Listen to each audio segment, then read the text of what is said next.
আল্লাহর বান্দা এবার দৌড়াইয়া ওই মা বাবার কবরের সামনে হাজির। মা বাবার কবরের সামনে দাঁড়াইয়া চোখের পানি ফেলায় আর বলে, মা গো, ও বাবা, একটু সামান্য টাকাও রেখে যাও নাই, তোমার সন্তান আজকে কোরআন ওয়ালা হবে, তোমার সন্তানটা আজকে মাদ্রাসায় পড়বে। এককালীন তেলের টাকা জমা দিতে না পারলে মাদ্রাসায় পড়তে পারবে না। আজকে সামান্য কিছু টাকা নাই, ও মা, ও বাবা। এইভাবে যখন চোখের পানি সারিয়া সন্তানটা কান্না করতেছে, এমন সময় ওই কবরের পাশ দিয়া এক আল্লাহর বান্দা, মদুদি বান্দা, সব সময় নেশাগ্রস্ত হইয়া চলাফেরা করত। আল্লাহর বান্দা কবরের সামনে দিয়া যাইতেছে, এমন সময় দেখে এত গভীর রাতে কান্নার আওয়াজ। এত গভীর রাতে কে কান্না করতেছে? ভালো করে লক্ষ্য করে তাকায় দেখে একটা ছোট্ট বাচ্চা, মাদ্রাসার ছাত্র। ছাত্রটা কান্না করতেছে। যখন ডাক দিল, রে কিরে ভাই, কেন কান্না করতেছো? ছেলেটা একটা দৌড় দিয়ে আসিয়া বলে, ভাই, এই দুনিয়াতে আমার মা নাই, আমার বাবা নাই। আল্লাহর বান্দা ডাক দিয়া কয়, ওরে ছাত্র ভাই, তোর মা বাবার কথা মনে করিয়া বুঝি আজকে গোরস্থানে আসিয়া তোরাতে কান্না করতেছ। ছেলেটা বলে, না, আমি এই জন্য কান্না করি না, আমার মা বাবার বড় শখ ছিল কোরআনের হাফিজ বানাবে, কোরআনের আলেম বানাবে, কিন্তু আমার মা বাবা দুনিয়া থেকে বিদায় হয়ে চলে গেছে। আজকে মাদ্রাসায় ভর্তি হতে যখন গিয়েছি, মাদ্রাসার কারি তৈয়ব সাহেব রহমতুল্লাহ আলাইহি লিখতেছেন, আল্লাহর কুদরত, আল্লাহর বান্দা এককালীন তেলের টাকা নিয়ে আল্লাহর বান্দা মাদ্রাসার গেটেই জমা দিয়া দিল, ভেতরে ঢুকে নাই। আল্লাহর বান্দা সেখান থেকেই চলে গেছে। হঠাৎ করে বিকাল বেলায় খবর আসলো, এলাকার সবচাইতে খারাপ মানুষটা ইন্তেকাল করেছে। এলাকার মদুদি বান্দা, এলাকার সন্ত্রাস, এলাকার সবচাইতে খারাপ মানুষটা মারা গেছে। আল্লাহর বান্দা, একটু চিন্তা কর, হেদায়েতের মালিক আমার আল্লাহ। আল্লাহ কাকে কোন উসিলায় মাফ করবে জানি না রে বাবা। ওরে আল্লাহর বান্দা, কোন আমলের উসিলায় আল্লাহ মাফ করবে? কোন আমলের উসিলায় আল্লাহ মাফ করবে? ওরে আল্লাহর বান্দা, আল্লাহর বান্দা, এবার যখন এককালীন তেলের টাকা জমা দিয়া চলে গেছে, রাতের বেলা ওই বিকাল বেলায় খবর আসছে এলাকার খারাপ লোকটা মারা গেছে। এলাকার মানুষেরা সিদ্ধান্ত নিয়েছে, না, আমরা ওর জানাজা পড়ব না, কারণ এই খারাপ মানুষের জানাজা আমরা কখনো পড়ব না। মাদ্রাসার মুতামিম সাহেব তিনিও বললেন, না, আমরা জানাজা পড়ব না। জানাজা ছাড়া রেখেই সবাই ঘুমায়া পড়ল। রাতের বেলা মুহতামিম সাহেব রাতের বেলায় হঠাৎ করে ঘুম থেকে জাগ্রত হয়ে বলতেছে, কে যেন আমারে বলতেছে, স্বপ্ন যুগে ও আল্লাহর গোলাম, যেই বান্দাকে তোমরা খারাপ মনে করে রেখে দিয়েছো, ওই আল্লাহর বান্দা আল্লাহকে মনে করেছে ভয়, তার জন্য হয়েছে জয়। জানো না আল্লাহর গোলাম, ও এমন একটা দান করেছে, এমন একটা দান করেছে, ওর দানের কারণে আমার আল্লাহ ওর সব গুনাহ মাফ করে দিয়েছে। তাড়াতাড়ি তার জানাজা করো। আরো অনেক আলেমেরা স্বপ্ন দেখেছে, হুজুর এবার জানাজার নামাজ নিয়া দাঁড়াইয়া গেল। এবার সবার সামনে ঘোষণা করতেছে, এবং জানাজার সামনে নিয়ে কথা বলার কেউ আসেনি। এমন সময় কোন বান্দা দাঁড়ায় না, পিছন থেকে একজন আল্লাহর বান্দা কান্না করতেছে। হুজুর বলে, কে কান্না করে? বলে, হুজুর আপনার ওই এতিম ছাত্রটা, যেই ছাত্রটা টাকার অভাবে মাদ্রাসায় ভর্তি হতে পারতেছিল না, ওই ছেলেটাই কান্না করতেছে। হুজুর বলে, বাবা তোর বুঝি মা বাবার কথা মনে পড়ে গিয়েছে, এই জন্য বুঝি কান্না করতেছ? ছেলেটা ডাক দিয়া কয়, না না, এই জন্য আমি কান্না করি না। তাহলে কেন কান্না করো? বলে, হুজুর আমি মাদ্রাসায় ভর্তি হতে এসেছিলাম, টাকার অভাবে আপনি ভর্তি করেন নাই। যেই আল্লাহর বান্দা, যেই ভাইটা আমার টাকার ব্যবস্থা করে দিয়েছিল, ওই ভাইয়ের জানাজা নিয়ে আপনি দাঁড়ায় আছেন। ওই নাফরমানের মাথা ঘুরায়া দাও। নাফরমান যেন তার আমলনামাটা দেখতে পায়। ওরে আল্লাহর বান্দা, দুনিয়ার জমিনে সব আমলনামা জাকির করেছে, সব কিছু কিন্তু দেখতে পাইবা। আল্লাহর বান্দা বলবে, মালি হাদাল কিতাব লা ইউগাদিরু সগীরাতাও ওয়ালা কাবীরাতান ইল্লা আহসাহা। আল্লাহ বলেন, বান্দা আমলনামা পাওয়ার পর বলবে, এটা কেমন কিতাব, ছোট থেকে বড় কোন গুনাহ ছাড়ে নাই। সব গুনাহগুলো আমার আল্লাহ, সব কিছুই কিন্তু আল্লাহ লিখবে। ওরে আল্লাহর বান্দা, ওরে নবীর আশিক উম্মতের দল, ওয়ানাযাউল মাওয়াজিনাল কিসত লিয়াউমিল কিয়ামা ফালা তুজলামু নাফসুন শাইআ। আল্লাহ বলেন, হাসরের ময়দানে আমি আল্লাহ তাআলা মিজানের পাল্লা আমি আল্লাহ কায়েম করব। যার পাল্লা নেকের পাল্লাটা ভারী হয়ে যাবে, আমি আল্লাহ জান্নাতে দিব। যার নেকের পাল্লাটা হালকা হবে, আমি আল্লাহ তাকে জাহান্নামে দেব।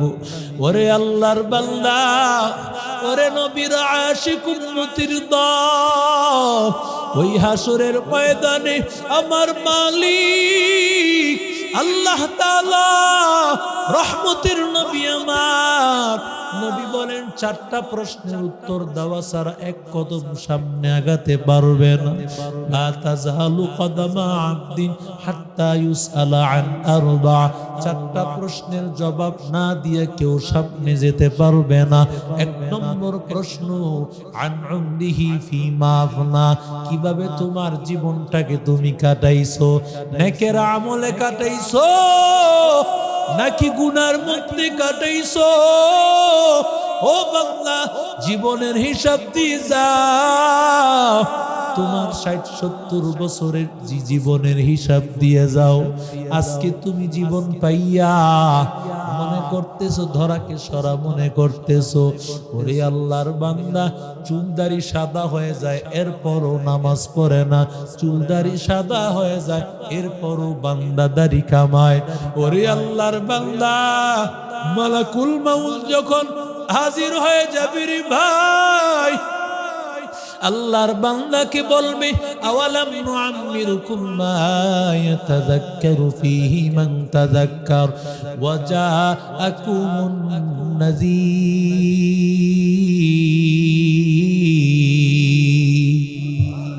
আল্লাহ তাআলা ডাক দিয়ে বলবে, তোমারে কেমন একটা হায়াত দেই নাই, যেই হায়াতে চাইলে আল্লাহর পরিচয় নিতে পারতা।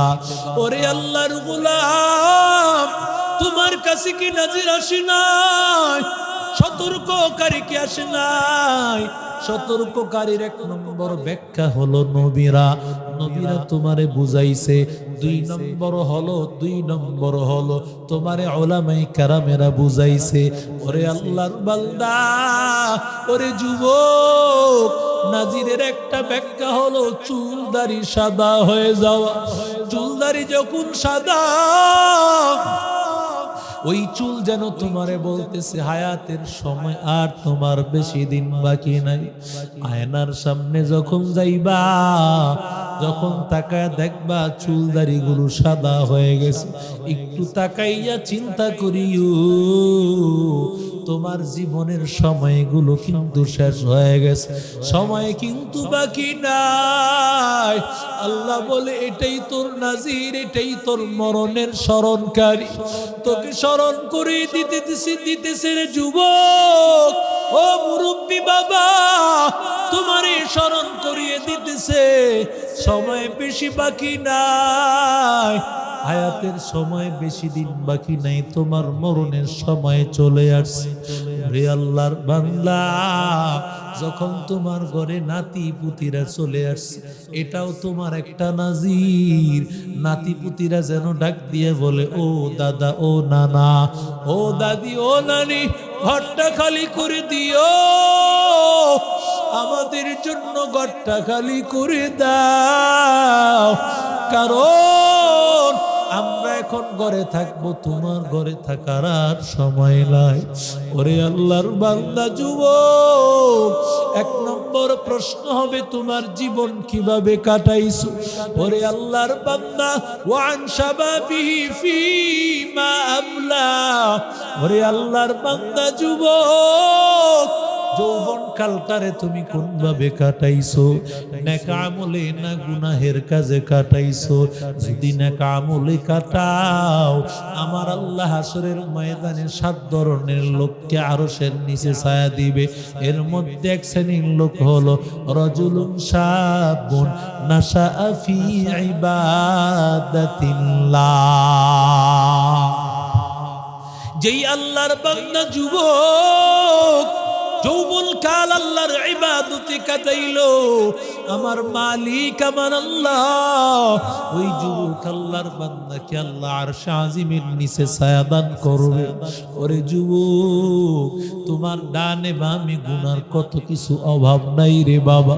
যখন একটা মেয়ে তোমারে প্রস্তাব দেয়, তখন তুমি বলবা, ইন্নী আখাফুল্লাহ রাব্বাল আলামিন, আমি আল্লাহকে ভয় পাই, আমি আমার মালিককে ভয় পাই, আল্লাহ তাআলাকে আমি ভয় পাই। আমি আল্লাহর বান্দা যুবক, তোমার যৌবন কাল আল্লাহর কাছ থেকে দেওয়া একটা আমানত, দুনিয়ার পিছনে নষ্ট করিও না, হেলায় খেলায় কষ্ট নষ্ট করিও না, কারণ তুমি যুবক আল্লাহর বান্দা, তোমার এই যৌবন কালের হিসাব কে নিবে? আরো জোরে বলেন না। বরং এই যৌবন কালের হিসাব দেওয়া ছাড়া এক কদম সামনে আগাতে কেউ পারবে না। আল্লাহর বান্দা যুবক, আজকে যুবকেরা তো মনে করে আমি যুবক, এখন তো আমার সময় নাই, এখন তো আমার ইবাদতের সময় হয় নাই, বয়স হবে 50, বয়স হবে 60, বাইতুল্লাহ যাব, দাড়ি রাখবো, আমি আল্লাহওয়ালা হয়ে যাব। আমার একটু বল, 50-60 বছরের গ্যারান্টি আসেনি? আরো জোরে বলেন। 50-60 বছরের গ্যারান্টি নাই।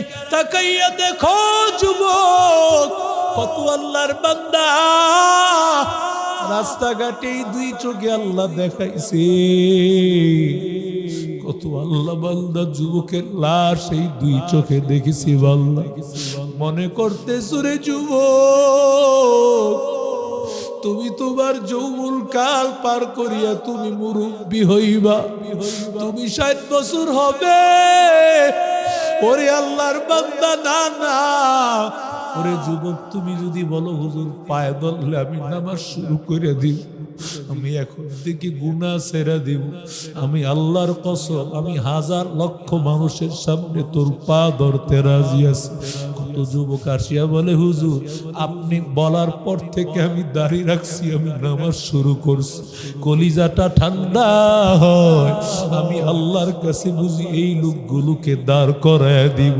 ওরে আল্লাহর বান্দা, ওরে যুবক, তোর যৌবনে হিসাব আমার মালিক আল্লাহ নিবে।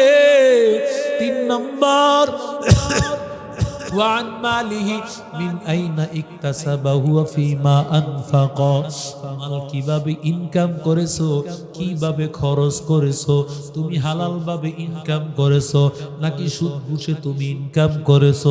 এবার খরচের পালা, খরচটা তুমি গানের মঞ্চে করেছো, যাত্রা পালায় করেছো নাকি আল্লাহর বান্দা ওই দেবদেবী মাদ্রাসায় দিয়া কোরআনের প্রতিষ্ঠানে খেদমত করেছো। ওরে আল্লাহর বান্দা, ওই হিসাব তোমার হবে রে ভাই। ওরে যুবক, ওয়াল ইলমিন মাযা আমিলা ফি, যেই পরিমাণ তুমি জেনেছো ওই পরিমাণ, ওই জানা অনুযায়ী কি পরিমাণ আমল করেছো তার হিসাব আমার আল্লাহ তাআলা নিবেন। ওরে আল্লাহর বান্দা যুবক, দুনিয়া থেকে 9,30,00,000 মাইল উপরে সূর্য, দিনের বেলায় আসি রাতের বেলায় নাই। এরপরও তাকা দেখ, এখন তো শীতের দিন, গরমের দিনে দিনেও গরম লাগে, রাতের বেলাও গরম লাগে। কথা কোন ঠিক না বেটা? তো রাতের বেলায় সূর্য নাই, এরপরও দেখা যায় এত গরম, এত ঘাম, ঘুমানো যায় না রে বাবা। একটু চিন্তা কর, মাত্র অর্ধ হাত উপরে সূর্য, যখন সূর্য মাত্র অর্ধ হাত উপরে থাকবে, কোনো কিছু থাকবে না। في يوم كان مقداره 50,000 سنة, আল্লাহ বলেন 50,000 বছর দাঁড়ায় থাকবে আল্লাহর বান্দারা। ওরে আল্লাহর বান্দা, ওরে যুবক, ওই ময়দানে কেউ দাঁড়ায় থাকতে পারবে না যদি আমার মালিক, আমার আল্লাহ হাসরের ময়দানে আমার আল্লাহ আরশে আজিমের ছায়া দান না করে রে বাবা। ওরে আল্লাহর বান্দা যুবক, ইয়াউমা ইয়াফিরুল মারউ মিন আখি ওয়া উম্মিহি ওয়া আবি ওয়া সাহিবাতিহি ওয়া বানি। ওরে আল্লাহর বান্দা যুবক, হাসরের ময়দানে বাবা সন্তানের পরিচয় দিবে না। সন্তান একটা নেক আমলের জন্য মার কাছে আসবে, মা গো একটা নেক আমল দাও, জান্নাতে যেতে পারবো একটা নেক আমল দিল। মায় বলবে রে সন্তান, দুনিয়াতে আমার বিবাহ হয়েছে, আমি মা হয়েছি, তবে তোরে আমি চিনি না। সন্তান হিসাবে পরিচয় দিবে না, বলে মা তুমি না আমারে কত আদর করেছো, কত ভালোবেসেছো, কত মায়া করেছো। ওরে বান্দা যুবক, মায়ের পরিচয় দিবে না রে বাবা। মায়া বলবে বাবা আমি তোরে চিনি না, কারণ মা হাসরের ময়দানে চিন্তা করবে আমি যদি একটা নেক আমল দেই হয়তো বা আমি ধরা খেয়ে যাব, আমি হয়তো ধরা খেয়ে যাব। মায়ের পরিচয় দিবে না। বাবার কাছে যাওয়ার পরে বাবাও বলবে দুনিয়াতে বিবাহ করেছি, সন্তানও হয়েছিল, তবে তোমারে আমি চিনি না। ওরে আল্লাহর বান্দা, ও স্বামী স্ত্রী ভালো করে শুনো, আজকে দুনিয়ার মায়ায় পড়িয়া সব ভুলিয়া গেল। হাসরের ময়দানে স্বামী স্ত্রীর কাছে যাবে, ও বিবি, বিবি স্বামীর কাছে যাবে, ও স্বামী আমার একটা নেক আমল দাও, তাহলে আজকে আমি জান্নাতে যেতে পারবো।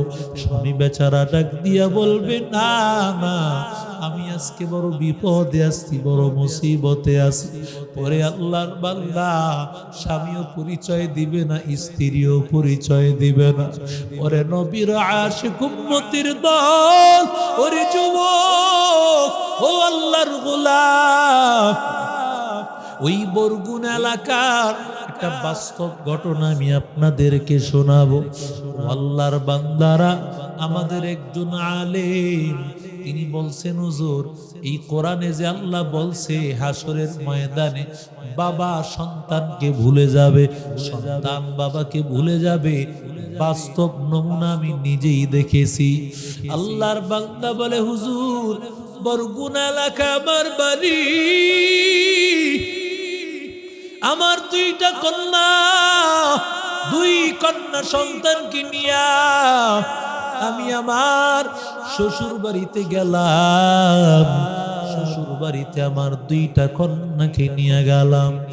বিকাল বেলা হয়ে গেল, হঠাৎ করে আকাশটা খারাপ হয়ে গেল, মেঘাচ্ছন্ন আকাশ, চতুর্দিকে মেঘ আর মেঘ, তুফান শুরু হয়ে গেল।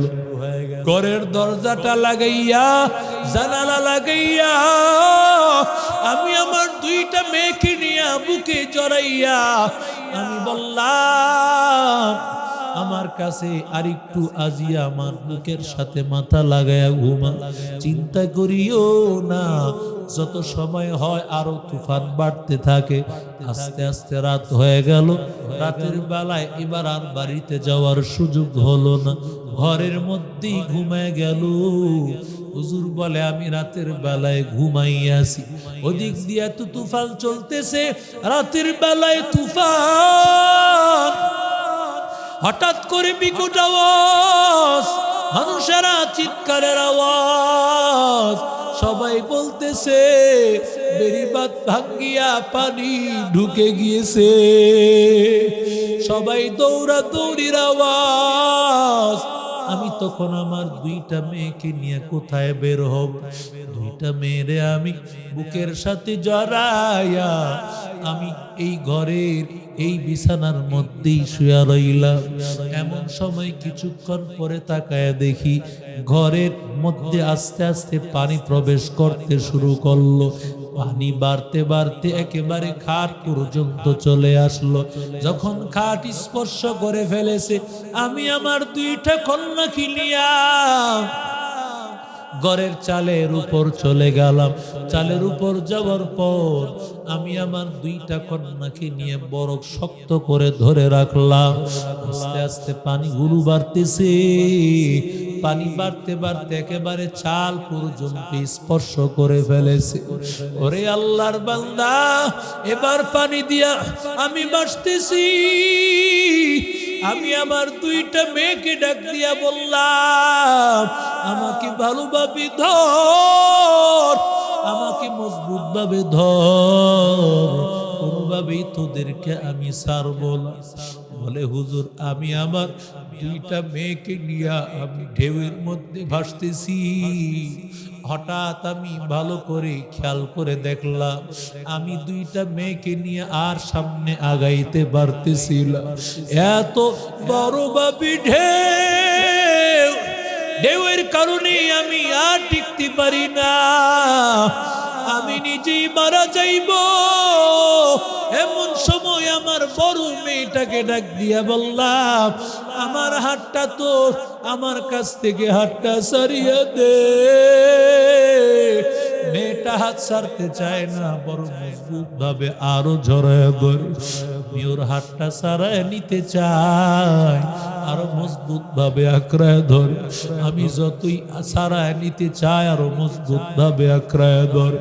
ওরে আল্লাহর বান্দা যুবক, ও নবীর আশিক উম্মতের দাও, একটা পর্যায়ে আমি বড় মেয়েটাকে আমি সারিয়ে দিলাম। আমার সামনে আমার বড় মেয়েটা ভাসতে ভাসতে চলে গেল। আমার সামনে বড় মেয়েটার চিৎকারের আওয়াজ মুহূর্তেই নিস্তব্ধ হয়ে গেল। ছোট্ট মেয়েটা আমার বুকে জড়াইয়া বলে, আব্বু বড় ভুল কি সেরেছো, আমারে সারিও না। আমি বললাম, মারে তোর বড় ভুল কি সেরেছি, আমি তোরে ছাড়বো না। মেয়েটারে আমি ভালোভাবে জড়াইয়া এবার আমি আরো সামনের দিকে আগাইতে থাকলাম। কিন্তু ঢেউ তো একের পর এক আসতেছে। এই যে ফেনী এবং লক্ষ্মীপুর কুমিল্লায় যে তুফান এসেছে, বন্যা এসেছে, ওরে আল্লাহর বান্দা, কত মানুষ কিন্তু মুহূর্তেই চলে গেছে। কত আল্লাহর বান্দা বলেছে, হুজুর আমি আমার শেষ সম্বলটুকু বাঁচাইতে পারি নাই। কত মানুষের সন্তান নাই, কত মানুষের মায় নাই। আল্লাহর বান্দা বাবারে রাখার জন্য এক আল্লাহর বান্দা মারে ঘরে রাখিয়া বাবারে একটা স্কুলে একটা আশ্রয় কেন্দ্রে রাখতে গেছে।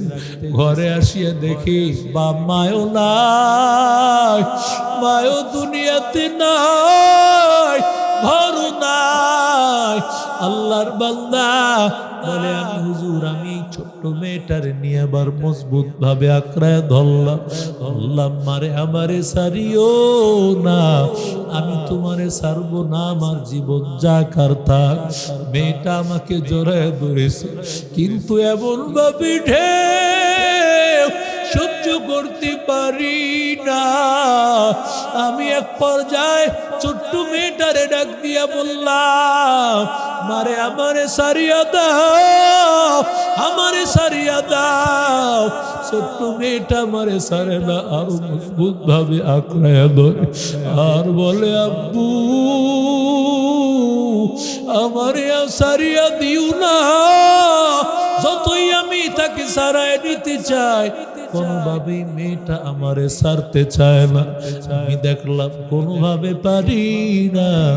এক পর্যায়ে আমি মেয়েটার হাতে জোরে কামড় লাগায়া দিলাম। সহ্য করতে না পারিয়া মেয়েটা হাতটা সারিয়া দিল। আমার সামনে মেয়েটা ভাসতে ভাসতে চলে গেল।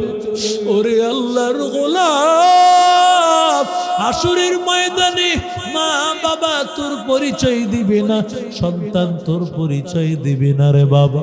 ওরে আল্লাহর বান্দা যুবক, এই জন্য কোরআনওয়ালার সাথে মহব্বতটা লাগাও, কারণ কোরআনওয়ালারা তোর দুনিয়াতেও কাজে লাগবে, হাসরেও কাজে লাগবে।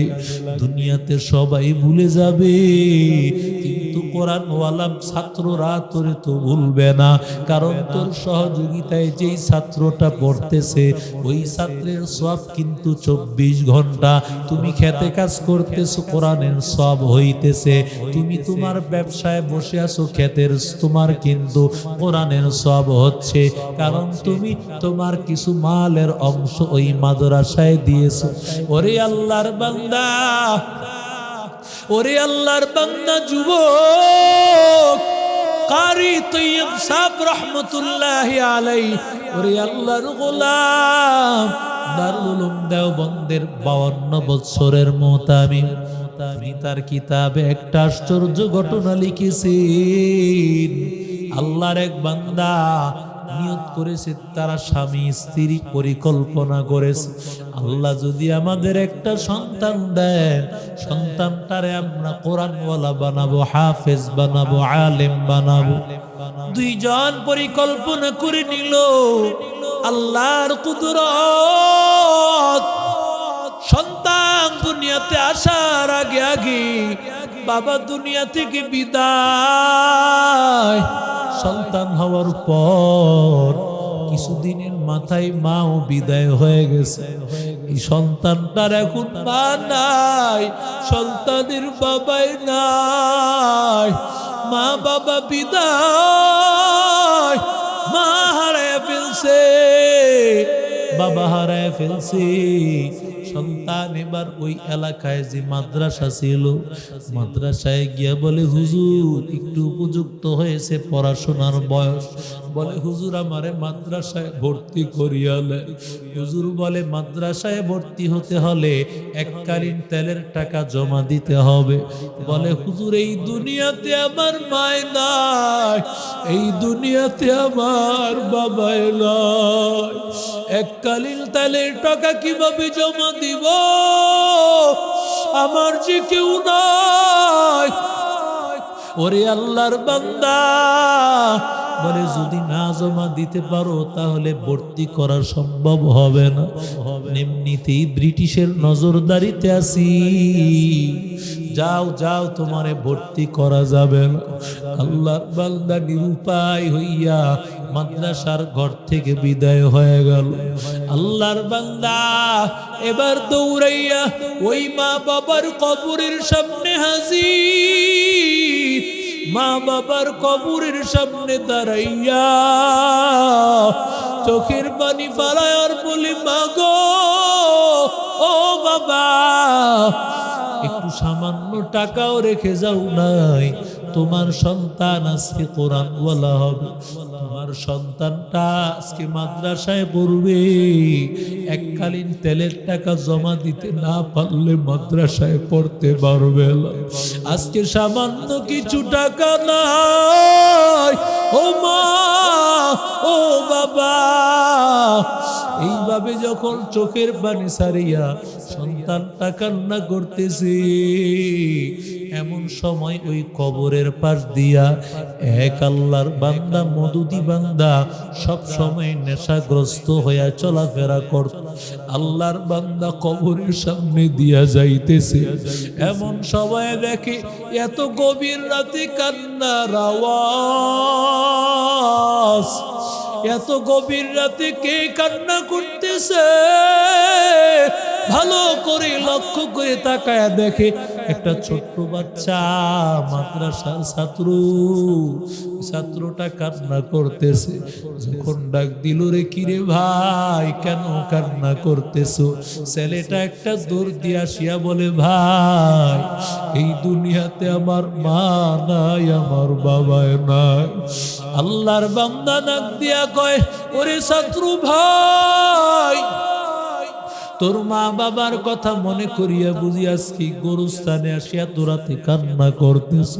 ছেলেটা বলে, না লা, আমি এই জন্য কান্না করি না, আমার মা বাবার বড় শখ ছিল কোরআনের হাফিজ বানাবে, কোরআনের আলেম বানাবে। ও কারি তৈয়ব সাহেব রহমতুল্লাহ আলাইহি লিখতেছেন, আল্লাহর কুদরত, আল্লাহর বান্দা এককালীন তেলের টাকা নিয়ে আল্লাহর বান্দা মাদ্রাসার গেটেই জমা দিয়া দিল, ভেতরে ঢুকে নাই। আল্লাহর বান্দা সেখান থেকেই চলে গেছে। হঠাৎ করে বিকাল বেলায় খবর আসলো, এলাকার সবচাইতে খারাপ মানুষটা ইন্তেকাল করেছে। এলাকার মদুদি বান্দা, এলাকার সন্ত্রাস, এলাকার সবচাইতে খারাপ মানুষটা মারা গেছে। আল্লাহর বান্দা একটু চিন্তা কর, হেদায়েতের মালিক আমার আল্লাহ। আল্লাহ কাকে কোন উসিলায় মাফ করবে জানি না রে বাবা। ওরে আল্লাহর বান্দা, কোন আমলের উসিলায় আল্লাহ মাফ করবে? কোন আমলের উসিলায় আল্লাহ মাফ করবে? ওরে আল্লাহর বান্দা, আল্লাহর বান্দা, এবার যখন এককালীন তেলের টাকা জমা দিয়া চলে গেছে, রাতের বেলা ওই বিকাল বেলায় খবর আসছে এলাকার খারাপ লোকটা মারা গেছে। এলাকার মানুষেরা সিদ্ধান্ত নিয়েছে, না না, আমরা ওর জানাজা পড়ব না, কারণ এই খারাপ মানুষের জানাজা আমরা কখনো পড়ব না। মাদ্রাসার মুতামিম সাহেব তিনিও বললেন, না, আমরা জানাজা পড়ব না। জানাজা ছাড়া রেখেই সবাই ঘুমায়া পড়ল। রাতের বেলা মুহতামিম সাহেব রাতের বেলায় হঠাৎ করে ঘুম থেকে জাগ্রত হয়ে বলতেছে, কে যেন আমারে বলতেছে, স্বপ্ন যুগে ও আল্লাহর গোলাম, যেই বান্দাকে তোমরা খারাপ মনে করে রেখে দিয়েছো, ওই আল্লাহর বান্দা আল্লাহকে মনে করেছে ভয়, তার জন্য হয়েছে জয়। জানো না আল্লাহর গোলাম, ও এমন একটা দান করেছে, এমন একটা দান করেছে, ওর দানের কারণে আমার আল্লাহ ওর সব গুনাহ মাফ করে দিয়েছে। তাড়াতাড়ি তার জানাজা করো। আরো অনেক আলেমেরা স্বপ্ন দেখেছে, হুজুর এবার জানাজার নামাজ নিয়া দাঁড়াইয়া গেল, এবার সবার সামনে ঘোষণা করতেছে, এবং জানাজার সামনে নিয়ে কথা বলার কেউ আসেনি। এমন সময় কোন বান্দা দাঁড়ায় না, পিছন থেকে একজন আল্লাহর বান্দা কান্না করতেছে।